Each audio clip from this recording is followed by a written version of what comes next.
I've given literally thousands of doses of crack to people and studied their behavior and published it in the scientific literature. Do you think my federal government would allow me to do that if crack was causing all these problems? Not no, but no.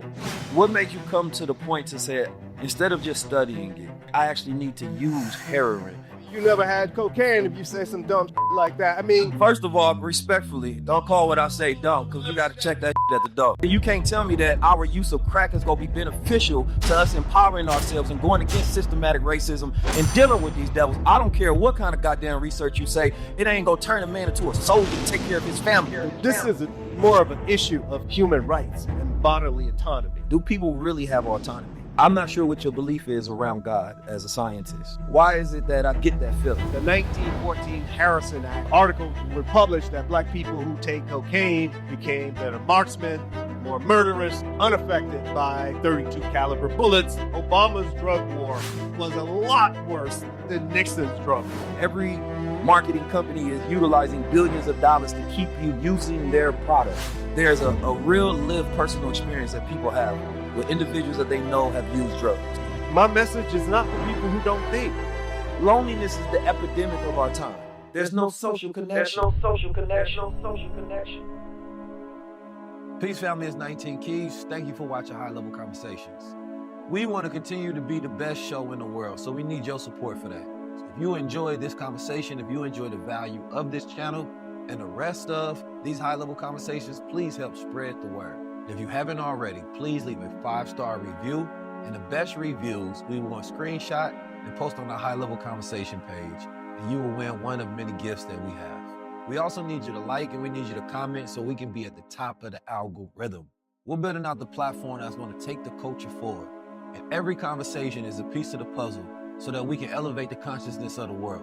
Whether you're a small business or a big business, we have different packages that you can come in and help sponsor episodes so we can take things to the highest level. Now, I don't want to take up too much of your time, but if this is an exciting offer for you, then go to 19keys.com/HLC so that you can join the high level team. I appreciate you for being here and I appreciate you for watching this episode. Continue to stay high level. Peace, family. I speak in a more philosophical tone when we talk about things, but I also want to make sure that I engage the audience to reduce harm in real life, to make sure that the narrative doesn't seem promotional towards drug use, but more so educational to our ignorance of drug use, right? So I gotta ask him about him smoking heroin, ask him if he smoked crack, right? And we have to talk about narrative warfare, which I think ultimately he's going to, but then we gotta talk about cognitive security.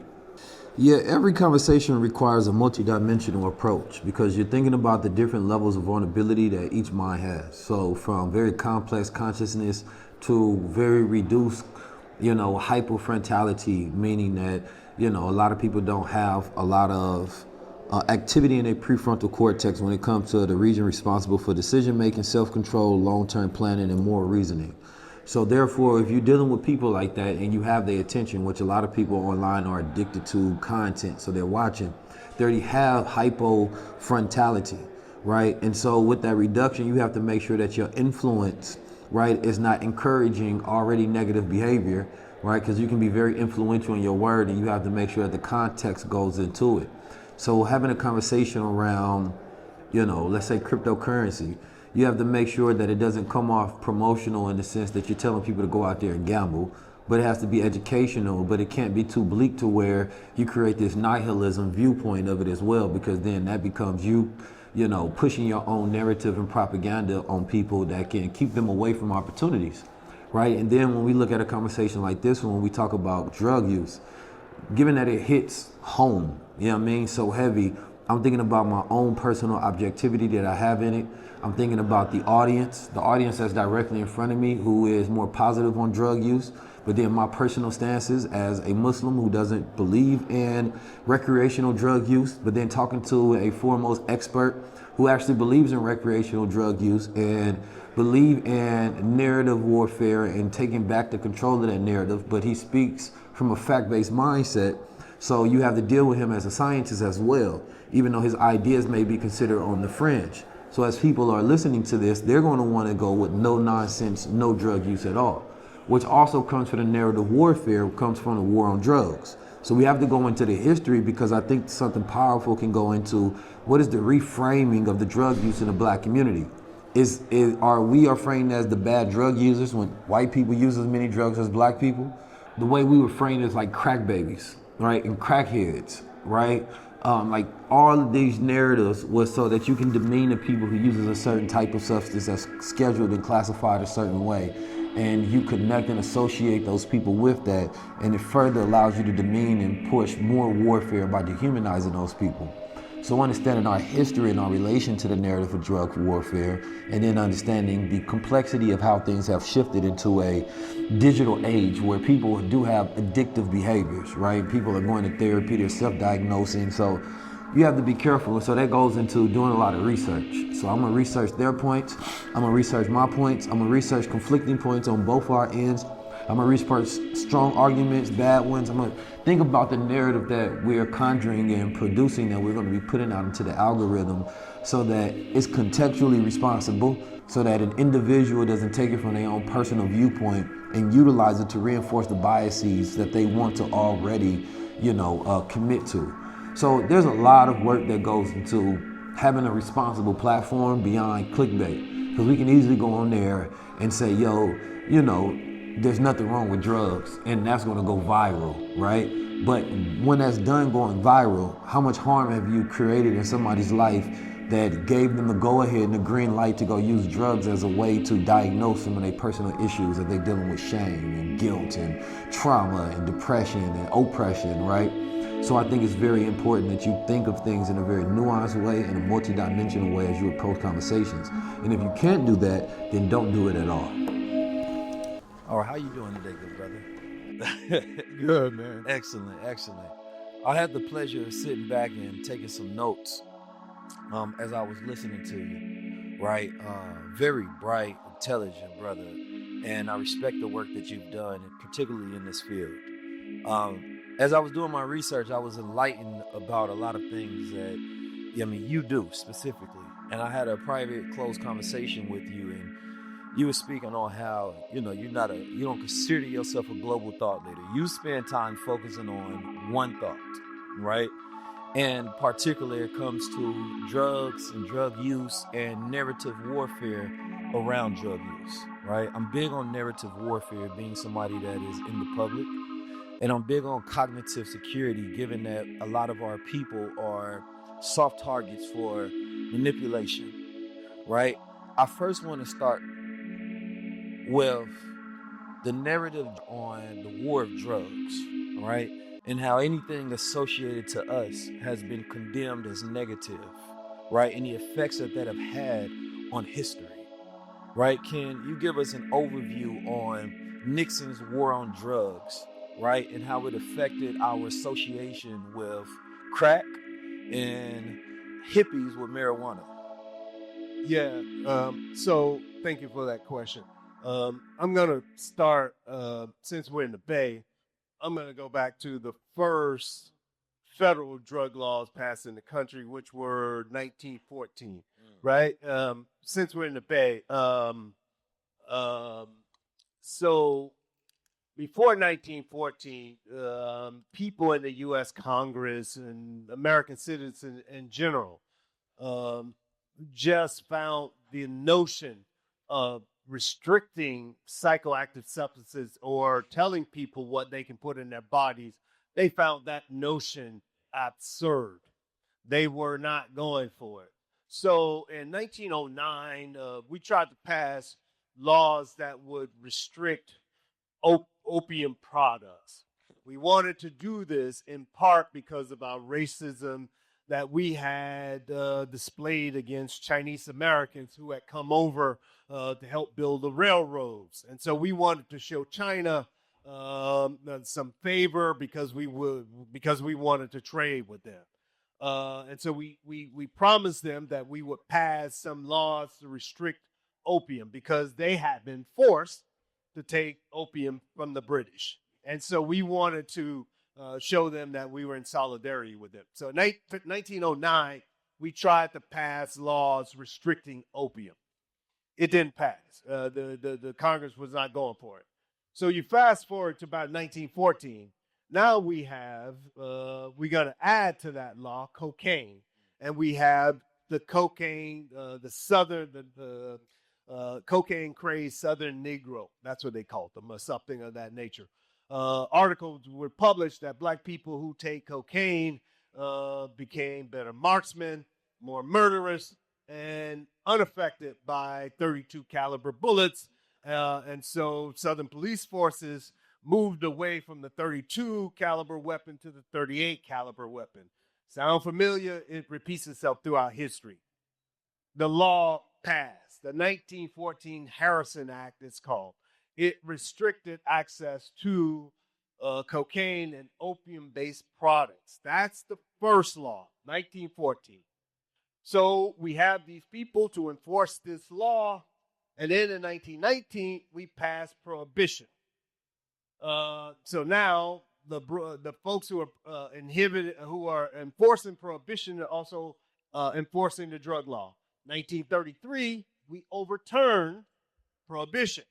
You got all these narcotic officers with nothing to do now because you overturn prohibition. Now you have to find another drug. We find marijuana associated with Mexican Americans, Black Americans.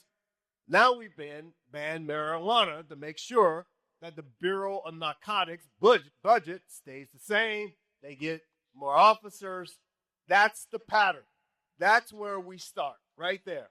Fast forward to 1970, when Nixon's drug war was going on. Nixon, we credit him as the sort of father of the more current drug war, but really, Nixon just made the announcement. Nixon had his sort of drug budget, had more work with treatment, although he said a lot of horrible things about drug users, but his actual drug budget, people were not being arrested like they would be under Bush #1, under Bill Clinton, and subsequently. But Nixon was the guy who we credit with the sort of being the father of the recent drug war because he said the word drug war. But don't get it twisted. Obama's drug war was a lot worse than Nixon's drug war. More people went to prison under Obama than they did under Nixon. But they also under Clinton, also under Bush 1, also under Bush 2, and subsequently. And so that's where we're at today, and the pattern stays the same. The goal stays the same. The goal is to make sure that these budgets, law enforcement, pharmacies, a number of people who have benefited from the drug war, that their budgets stay high. Today, our drug war budget is $45 billion a year. So narrative warfare is strategic manipulation of stories, right? Language, specifically to distort perception and beliefs and manipulate the mind with or without consent, right? Specifically without consent in this case. And as my brother goes over the history and you hear, number one, we forget about capitalism when we talk about these things in the business, right? In the government, they want to change certain laws, right? And the military wants to spend more money and they want to find the easiest route in order to utilize different ammo, connecting it with the fears, right, of whites in Jim Crow era.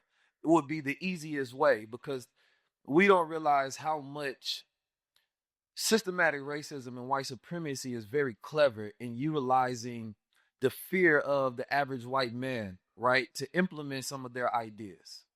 So when I hear, they change the bullet sizes or they show the crazed cocaine Negro who has an excellent marksman and harder to kill, number one, the literacy rates of whites at that time were very low.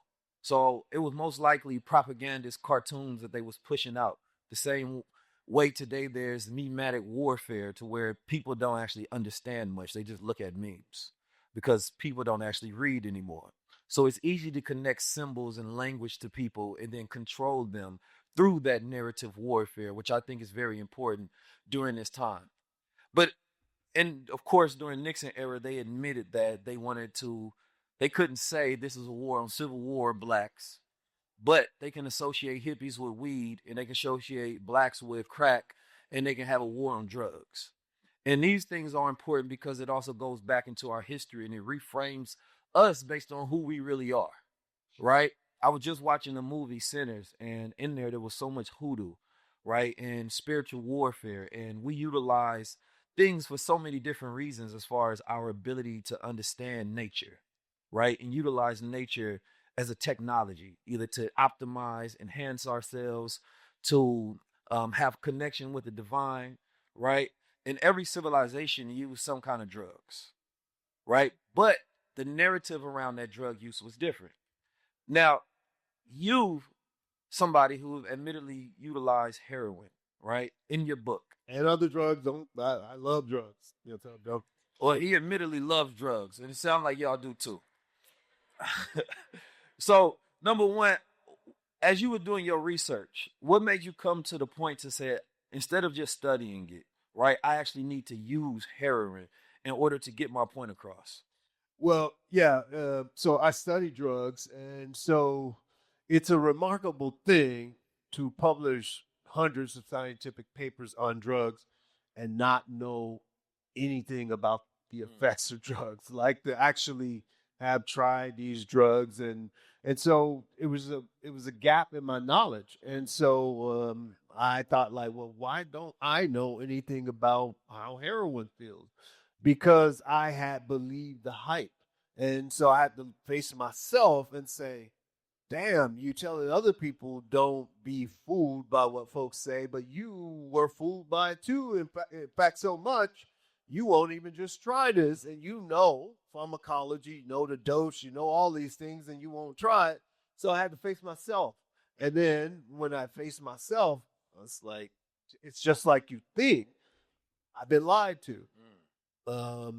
That's just how it is. I've been lied to. And the thing about it is that when we think about drugs, we don't need really white supremacy for that.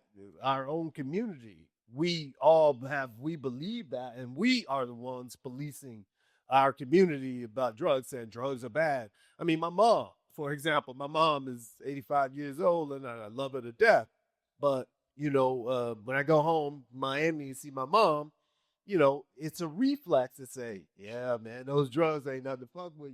That's why your cousin, whatever.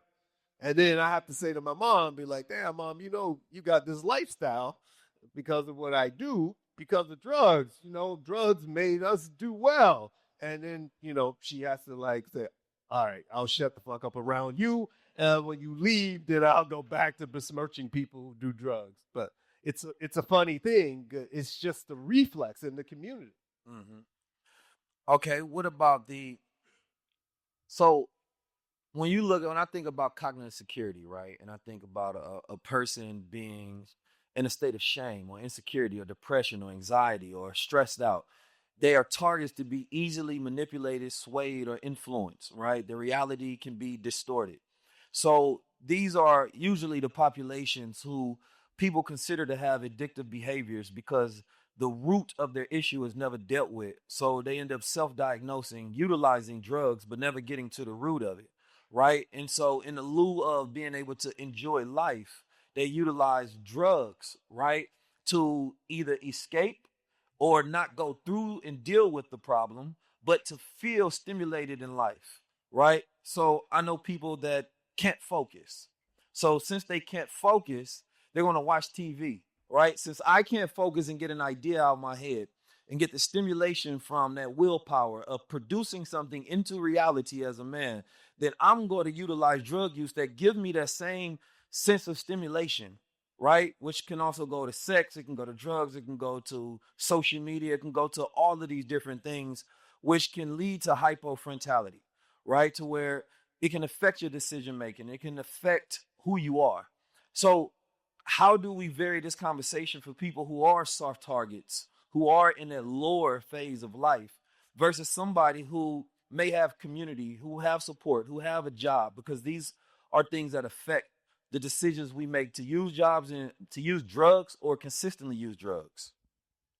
Yeah, I think that's a myth, that kind of thing. Let's just start with children, because that's who people worry about. So if you have a child who's using a drug, and we all, I have kids, and we all are like, we worry about that. Uh, but we blame drugs when it's not a drug problem, it's a supervision problem.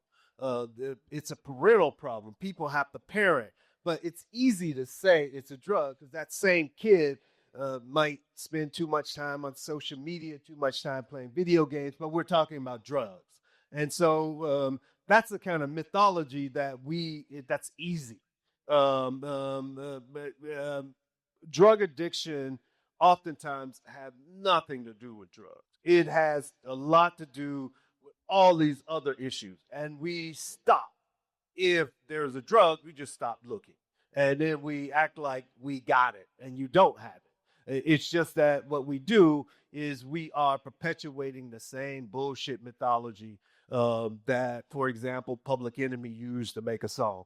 By the way, I grew up with Public Enemy and loved Public Enemy, and not realizing the harm that they were doing to the community by saying shit like brothers who do crack or whatever. They were just besmirching these brothers and allowing the government to pass these awful laws that punish crack 100 times more than powder cocaine. We all played into that shit. And then we failed to look at our responsibility. And that's why it still happens. Because we're saying that drugs are so bad. And the government is like, yeah, you're right. Let's make sure we punish that shit more harshly, and we'll put the police in your communities. And that's what happened. Now, there's a holistic view to look at that, right? Because one of it is how the government utilizes the narrative around it, right, for their own nefarious agenda. Then there is the actual person that, makes the decision to use drugs for whatever reason, right? Then there is everybody's personal experience as well of knowing somebody who's done crack, who's done some what's considered to be hard drug, if you will, right? And how that has affected their life to where the drug becomes the center of their life. And they only find joy. That doesn't happen. I mean, that's a mythology. Like when we talk about drug being the center of people's lives, you really have to look at people's lives. I know that's what people who write movies, they write that bullshit. I know people who write songs write that bullshit. People who do comedy write that. But that doesn't happen. Like the drugs taking someone's, it happens to 3 people. And when that happens to those 3 people, you have much bigger problems than drugs. And we shouldn't even be talking about drugs in that case. But that's where the public discourse is at. And that's why we never actually get to solving people's problems. And that's what we love to do, because if you don't get to what the real issues are, that means that the government doesn't have to face any of don't have to do shit for the people. And so this mythology about like drugs taking over people's lives, that's crazy. I mean, that is just absolutely crazy. And we act like that's a real thing. That ain't a real thing. I mean, this is somebody who gives drugs to people in the lab, thousands of doses to people in the lab, and it's studied people. That just doesn't happen. I hear you, but I know a lot of crackheads. You know what I mean? And I know a lot of people from a personal experience to where I've seen them do drugs. See, now this is... And I've seen them... Well, I'm giving the perspective of people that's listening that's going to say the same thing, right? That's dangerous.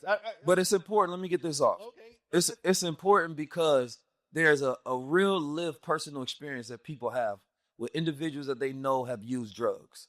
They seen them going to prostitution. Wait a second. Them going to... You're talking to a black man from Miami. That's fine. I'm a black man from Miami in the 1980s, coming up in the 1980s. Let me finish my point, though, respectfully. All right. when we dealing with individuals who of various different perspectives, right? My platform is global, so it's gonna be people from all different backgrounds. I'm global too, brother. Bro, I'm just, it's not an ego thing. It's not a battle. I'm just giving you I'm just letting perspective you know. and nuance and context on why I'm saying what I'm saying before we continue with the dialogue, right? Everything is done for a reason, right?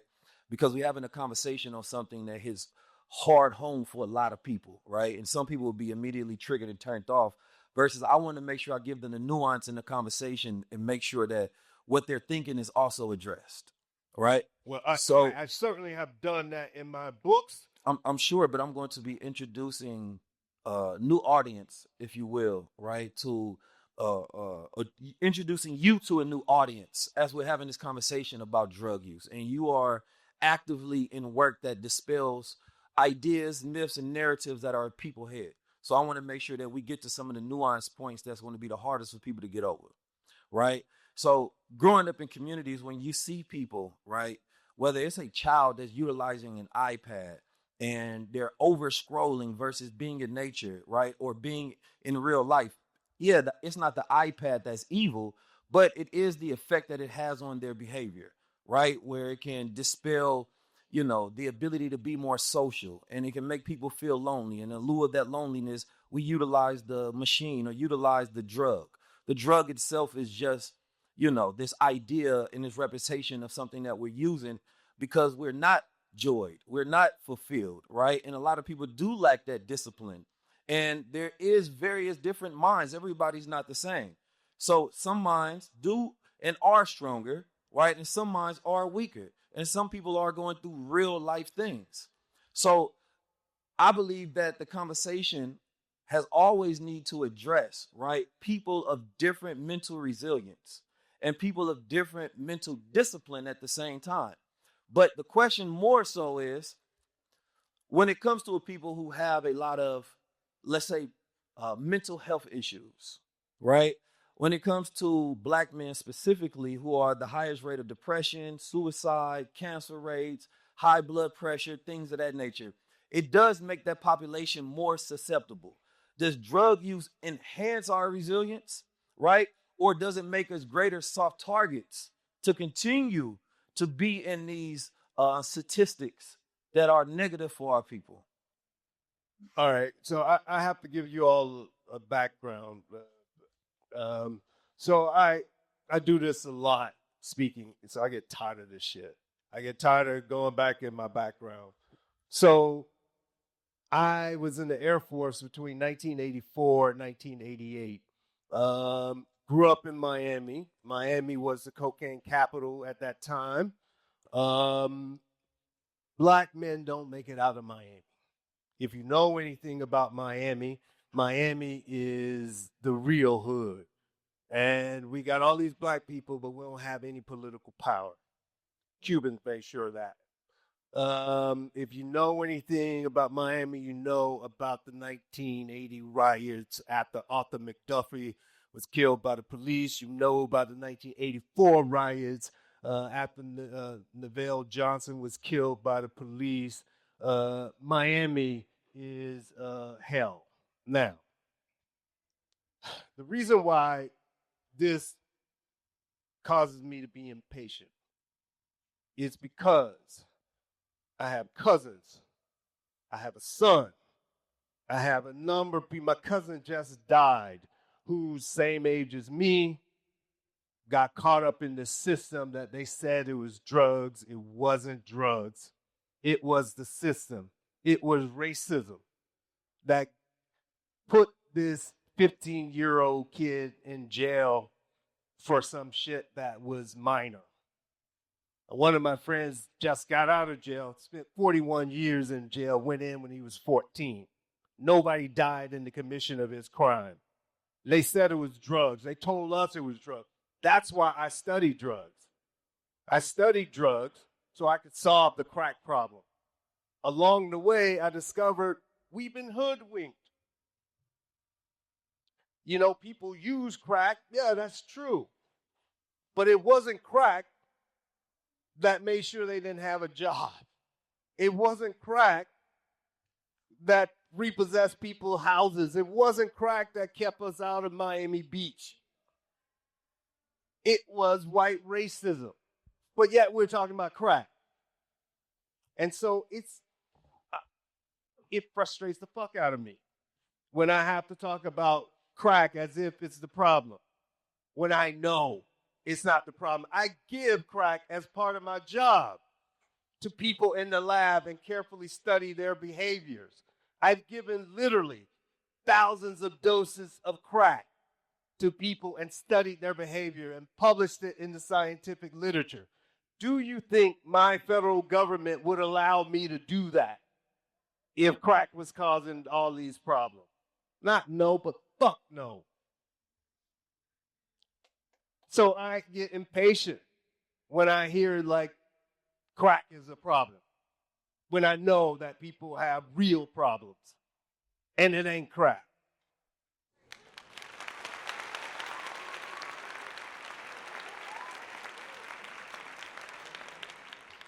But there's still no benefits to black people doing crack.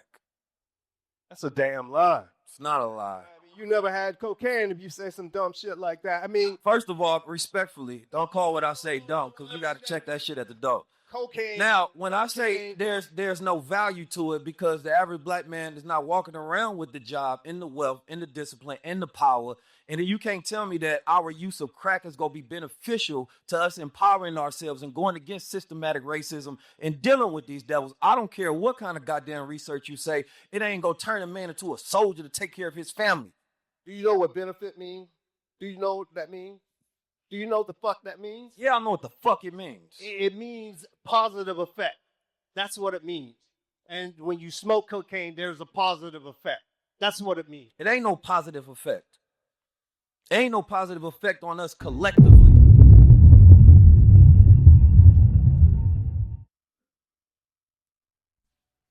Hey, we're gonna have to respect each other, and we can have an intellectual debate. I'd ask that and I like saying curse words, but just so that we can keep the tone and tenor collegial, I'd ask that we not curse at each other. If you guys would like to continue listening to this conversation, give me a hand.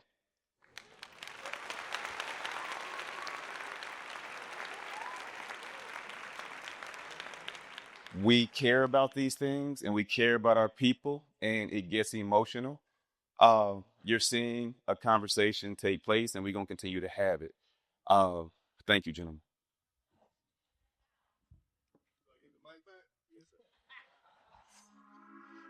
I can disagree and still respect an individual. It's not emotional to the point where things get beyond it. You know, I apologize, man. You know, that ain't right. It ain't right. This is our first time meeting on stage, so but like intellectual energy. Like I told you all earlier, I try to take responsibility for my shit, and you know I can't disrespect people, but I make mistakes, right? And as a result, I own my shit. I'm sorry for. It's all love. Yeah. I think what you are saying, there's a lot of importance in it, specifically as we talk about narrative warfare, right? Because I think that there's so many things that we believe about ourselves because of the terms that they use and connected us to, right? And this is why I actually love the conversation, and I want it to be flushed out, because some people, they may just take a clip of this. They might not read your book. They might not listen to the whole thing. So social media is a very irresponsible place. And I believe that you are trying to give us more responsibility and take cognitive ownership on the things that we do, but also understand how history has perverted things, right? And the connection to them, right? When we go look at ancient Kemet, right? And how they utilize mandrake, or we go look at Native Americans and how they utilize hape, or we go look at any of these indigenous populations, right? And how they still built civilizations and had a connection to the cosmos. It was very powerful. But then when we look at modern day, there's political propaganda connected to things. There's capitalism, there's agendas, and we don't realize how we're being used because of the effects that living in this reality has done to us, right? If we can get a little more into the science of, you said that only or you said that 80 to 90% of people who utilize drugs are not addicted, right? What was some of that research that led you to that, right? And how did that epiphany affect you to want to get that out to people? Yeah, so this is every year we do epidemiological studies. People publish these studies and they do these surveys and they figure out people who use, the number of people who use, the number of people who have problems. And every year they come back with these numbers saying that the majority of people who use drugs don't have a problem. Just think about alcohol. There are people who use alcohol who have a problem. There are some, but that's a small minority. The same is true with heroin.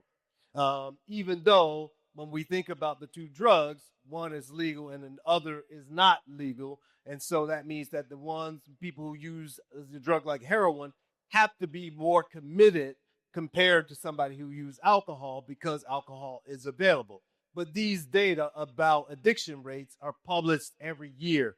And people in science who study this, they know this, but we don't emphasize that because we emphasize the negative effects of drugs. When we emphasize the negative effects of drugs, we do this because the National Institute on Health funds the studies, and the National Institute on Health, National Institute on Drug Abuse, they focus on pathology, the bad things that happen with drugs. So they are overemphasized. They are overemphasized so they can continue to be funded. Few people are looking at the beneficial effects of drugs. Do you think that Ibogaine or Iboga should be utilized therapeutically? Right? I know that is considered to be illegal, right, in this country. But what do you think would be the effects if people, and can you explain to people scientifically what Iboga is? But what do you think would be the benefits if there was mass use and utility of Iboga? Iboga comes from a shrub in East Africa, and people use it there as a rite of passage. But then there have been people in the West who says that Iboga could help people with drug addiction, help cure their drug addiction, and there is little evidence to support it. But that's okay. If people think it works for them, that's fine. The cure for drug addiction in many cases is making sure people have what they seek.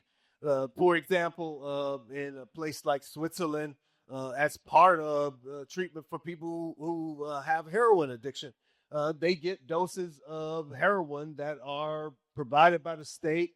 They have a home. The vast majority of them work. They have a social worker. They have their general practitioner. They are a lot more happy than Americans. And so we know how to do this, but in America, we just don't want to do this. But this has been going on in Switzerland for more than 35 years. And in those areas where they have deregulated and destigmatized a lot of drug use, I did see where overdose has decreases, right? And of course, there was less stigmatization around it. So there was a lot more help that people were getting for issues, right? And so what do you believe would be that effect? Or if I guess that is the effect, if we're looking at that as a study, right? If America were to deregulate, right, and completely make drugs legal, right, based on what we've seen in other countries, how would America respond? Would it be beneficial to us, right? Or would it be at a detriment? Would it be politically controlled by pharmaceutical companies, right? And then also kind of a lot of people smoke nowadays, and even psilocybin is becoming very popular. But what's the difference between when a lab gets hold of it versus something that's naturally grown, right? We see THC skyrocketing, right, inside of marijuana because people in the lab tweaking it because they want to make sure that they can sell something that gets people hired. So is it something that you recommend as far as people smoking naturally, right? Or is there any concern that you have when it comes towards people selling it in dispensaries? So if we think about the willow bark, that's where we get aspirin from. So people can eat the bark, and it would take a lot of it for them to relieve their pain, or you can isolate the active compound, and then you have aspirin, and that's beneficial. So the lab certainly can be beneficial in many respects. If you enhance the potency of something, that means that some people will have to smoke less. They take in less, which is better for the lungs in some cases. So it all depends what people's goals are. And so if we think about the government legally regulating drugs, this is more of an issue for me of just human rights and bodily autonomy. We say as an adult, you can live your life like you see fit. If that's the case, the government's job is to do just like we do with alcohol, and probably better because we want to make sure that the alcohol is pure.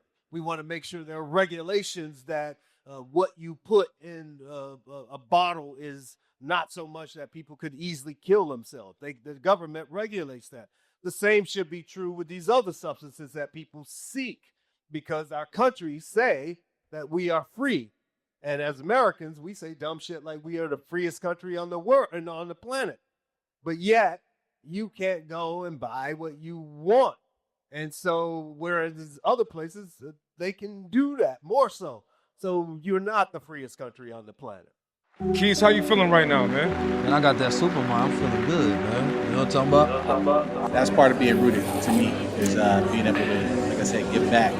I want to have experiences to where it builds and fosters community. What can we do to turn Oakland around and take it to the place it needs to be? So I want new rituals to where, we bring community together. We have high-level stimulating conversation that makes you think, and that thinking mind makes you much harder to control. We're not getting it as much as we should. I list upon our black leaders because I believe in ancestral energy. I try to do things that bring me joy. Y'all tried your chocolate. When you eat that as opposed to a regular piece of Hershey's chocolate, and I start being a lot more health conscious. For me, it's a lifestyle. It actually aligns with my personal values. I knew that you were doing this series where you go to coffee shops around and have conversations. Because it's not based on trauma, it's not based on a history. And when you start thinking like that, it positions you completely different in the future. It's hard to find like-minded people.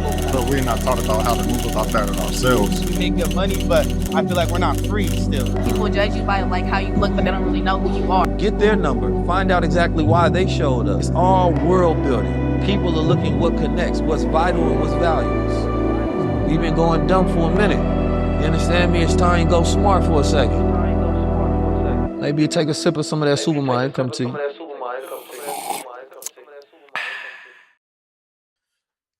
When it comes to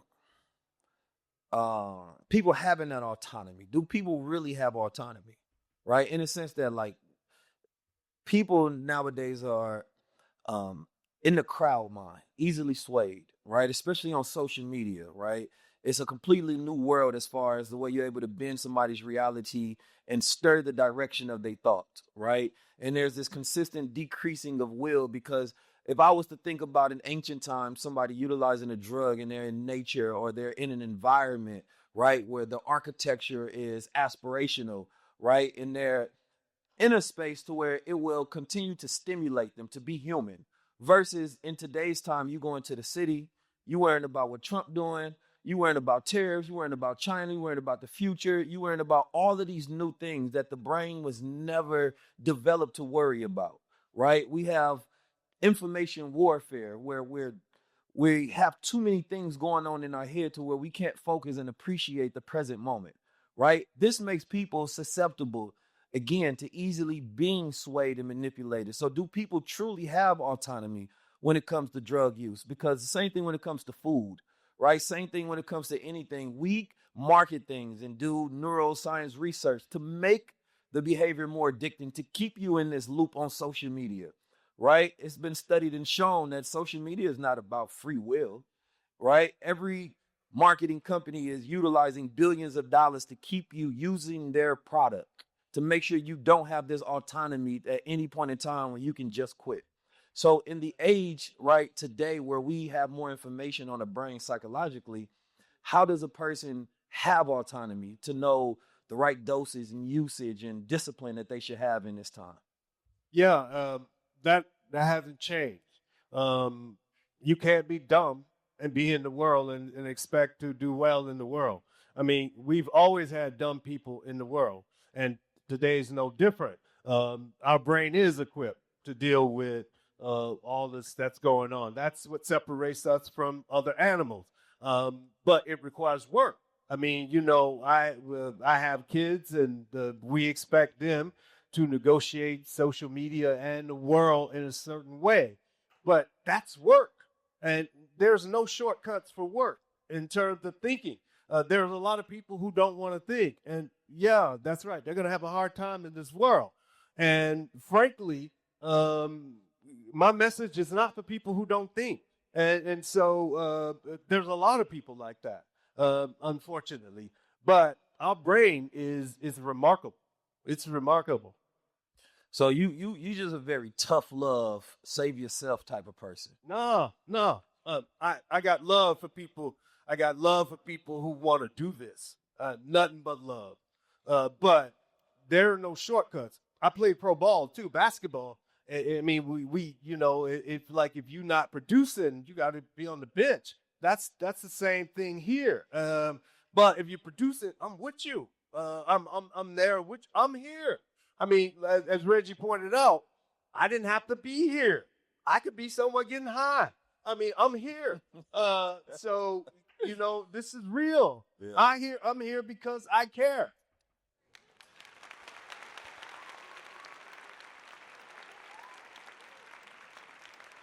When people use like mushrooms and DMT and things of that nature, they often say like they go meet God, right?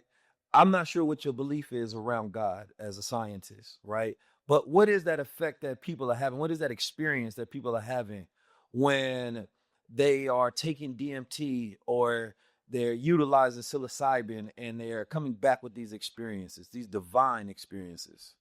I don't know what each individual person is having, but the fact that they are having some altered perception, some altered reality that they enjoy, more power to them. Whatever they're calling their God, mad props to them. They're having a good time.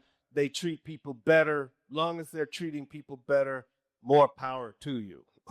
But I don't know exactly what they're experiencing because, as you point out, I don't believe in the magic of God or some Virgin Mary who gave birth to some whatever. I don't believe in that magic. Okay. But is there any science around it? Like, especially when you come in encounter with mushrooms. Anytime I am in the room with mushrooms, I feel them. There's a gut reaction that happens, right? What's that science that happens to where you automatically know? Is there spores in the air, right? Is there some gut connectivity to, right, the mycelium network? Why is it that I get that feeling? Or is that just me tripping? Yeah, I think you might have some feeling about it, but I don't know. It's not a pharmacological feeling. I know that, but I don't know what really. Yeah, I can't answer. I was doing some research on it, and they was talking about this olfactory bug that happens, right? To where whether you are smelling it and it's a visible smell and you know it or not, the body is preparing itself, right? And emulating the experiences that you have when you're on psilocybin. Right. So I can kind of think of it in that capacity. Did they have data to show that your olfaction neurons are actually active when you're in the room, or they're just speculating? I think that somebody's speculating, and that this is what happens with neuroscience. A lot of people speculate, and it sounds good to people who don't know, but it's oftentimes just crap. But this is how we get theories, and then this is how we either put funding behind the research to figure out if it's real or not. Because I do think I was having a conversation with this molecular biologist, and her boyfriend is a astrophysicist, right? And so it's a group of them. It's like a brotherhood of physicists, and there's people within her research group that does marine work, and they've been trying to figure out how to get funding, right? Because a lot of the things that they believe in, that they can't work on any of these passion projects, and the things that we believe are considered pseudoscience. And typically when you go look at it, it's because there hasn't been much research on it, which means that there haven't been much funding, right? So is there any, I guess, advice you can give, right, for somebody that's in the research field right now that wants to get funding, right, to do some of this research on some of these theories that I think can bring validation more to our speculation around drugs? Well, if anybody like is a scientist and doing research, they know that they got to first demonstrate that they can actually do the science before they get funded. So, and you do this by being in labs that has done that. You have preliminary data, and your preliminary data says that you can do it, and somebody might fund you. But if you don't have preliminary data, the likelihood of you getting funded might be lower. So how does a person figure out usage and dosage, right? That's to their tolerant level, right? And is there any caution that you do give people who use drugs? Yeah, I mean, we published all these things like doses. All of this is published in the scientific literature, and I put this in my books. And the main thing is that people need to make sure they got what they think they have, and they can't be stupid. Just like you can't be stupid when you drink alcohol or do any psychoactive substance, or when you get behind a car. You have to know what you're doing. I think in the terms of the fact that we do live in an age where you can almost be addicted to anything in that same sense, right? To your phone, because most people, they would never come here if they lost their phone today, right? They feel empty without it, right? They feel a deep connection to it, right? To coffee, right? Is considered one to be the most addictive things, right? To Netflix, binge watching, right? All of these things are filling a gap and making you feel something today. And so I think that there's importance for like this cognitive firewall to have this level of self-awareness. People always talk about being gaslit, but I don't believe in being gaslit. I believe it's just self-awareness, right? And so when somebody may listen to this conversation, they may feel like they're being gaslit to do something or the other, but without that level of self-awareness, anything can control and manipulate you. And I believe that we're no longer going to live in a society that's soft, that's going to tell you things in a way that you want them to be heard. And we've opened up the Pandora's box that's democratized access almost to everything. So without, I believe, tough conversations on how the average mind can empower themselves in the way that they use things, you're going to find bias towards what you want to believe anyway, right? For me, I like to study, and this is why I like this conversation, because I like studying the things that I disagree with, to find myself in the middle, right? I'm a very logic, system, order person, right? If there's science and there's research behind it, then it's nothing to do with my belief, but then it goes to the weaponization of that, right? We've been talking about narratives a lot, right? To where, yes, this person uses drug, but it's not so much about their drug use. It's about how we can use the fact that they use a particular type of drug, how we can frame it for our agenda. So I think that's where the carefulness comes in and understanding how we're being studied. There's data that's being taken about what we use, what we consume. And then there's people that will utilize that data to try to control us or use it for their agenda, right? When it comes to the future of drugs, right, to where we're seeing them decriminalized all over, right? We're seeing ketamine starting to pop up, right? And there's a lot of therapies that's being used in that particular regard. What do you believe? Let's say when somebody is talking about stress, specific, because it sounds like you utilize specific drugs for specific reasons, so it would never be a general use case or one over the other. But if we're talking about stress and loneliness and depression, right, which one would you recommend? Do you recommend people being in settings to where they're shamans, where they're being around doctors? Do you represent a guided usage, right? What does your science say? Yeah, I really recommend that. So, like, if people are trying to get experiences, you want to make sure that they're with people who actually know something, right? That's number one. But I really recommend that people gain the knowledge themselves, seek the knowledge, read, try and figure this out for themselves. But I want to just say something about drugs being decriminalized, or we're being liberalizing our policies. We're only liberalizing policies for certain drugs. So the number of people in the United States who are arrested for drugs every year is about 1 million people. That has not changed, even as our drug policy has changed. What we've done, starting in about 2013, the number of people being arrested for cannabis has dramatically dropped, whereas the number of people who are being arrested for methamphetamine has dramatically increased. So we have increased the arrest of some drugs and decreased the arrest of others. But the people who are being arrested for drugs are the same. Mexican Americans and black folks, same people. So the weaponization of drug narrative, right, and drug use has affected us more than any community. And they've impacted us more than the actual drug use, right? I think that we can 100% both agree on that the incarceration rates have affected us more than people would say the actual crack affected us, right? And I think in this way, you can look at, same thing when it comes to marijuana or any other thing, this way you can understand how these things have been weaponized and used against our communities specifically. Because when they say the harm is the drug, yet you take a man and you lock him up and you throw him in a dark cage, right? And you essentially torture his mind, and he's supposed to come out as a productive citizen, and then he can't get a job, and then you're increasing his recidivism rate. That's the harmful cycle that you're putting people in.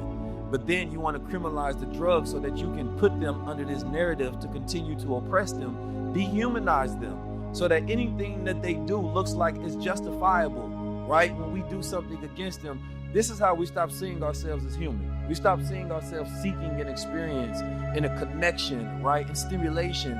And we stop going to the result of why people need these connections, right? When we have a lack of jobs and a lack of opportunity, right, and a lack of community and fellowship, loneliness is the epidemic of our time. People are disconnected from other people. There's no social connection. There's no social connection, Keys, and this is high-level conversation. Tap in with the guy. It's 19 keys, the 19 keys. The execution of knowledge is power. Teach me how to be a guy. From a boy to a man, and ultimately back into the natural state of being, into a guy. Hugh Lounge in Boston. Late night, everybody was taking shots and enjoying themselves. This morning, we was actually taking shots of coffee, re-stimulating ourselves and having a connection. It's not just networking, but it's real connection. Having a tribe, having a friend group. My energy is like on high frequency here. We want God to work for us, but we don't work for God. Because I hear a lot of people say, I'm just supporting you. I'm like, no, support yourself. When I talk about Supermind, it's making those conversations even higher level. Definitely high level vibes, high level energy. I thought it was so dope. I had to come out. I love the coffee. It has lion's mane and other things that help with mental focus and clarity. The coffee, the cordyceps, the lion's mane. We're trying to get you to activate the clarity in yourself because you're lost right now. Self-love is a reflection of all love. So first I want to thank 19 Keys because he helped me fall more in love with myself. The goal is just optimizing on whatever your skills and gift are at the highest level. We all have a starting point, and everybody's starting point is going to be different. When I'm doing all this work behind the scenes, I got to get on my Superman coffee to keep me going. I think it's such an awesome opportunity to come and really have an intimate conversation. There's no way that I couldn't show up, show out. Thanks to Rob, Hugh Lounge in Boston, we was able to have a cup of coffee with the community. If you get some of that Supermind coffee, it's joy in a cup, joy in a cup, joy in a cup.